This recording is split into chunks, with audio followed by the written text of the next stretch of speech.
ഭൂഷിത പദങ്ങളും ചടുലതാളമോടു തിരുനടനവും ഭസ്മഭൂഷിത മുരസ്ഥലം പരിണചർമ്മവും മണിഗണങ്ങളും വാസുകി പരിവിശോഭിതം വിമലവക്ഷസുംഭവഭയാവഹം ചന്ദ്രശേഖര തെളിഞ്ഞു കാണണം അന്തികേ മമ സദാശിവ നീലകണ്ഠതപനീലകണ്ഠവും അതിൽ കുളഞ്ഞുര ഹിമാലയം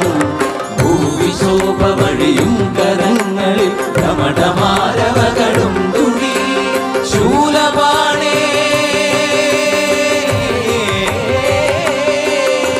ശൂലപാണി മഹാത്രിശൂലമധുരകവുമേ നിഗതിയേകുവാൻ ചന്ദ്രശേഖര തെളിഞ്ഞു കാണണം അന്തികേ മമ സദാശിവ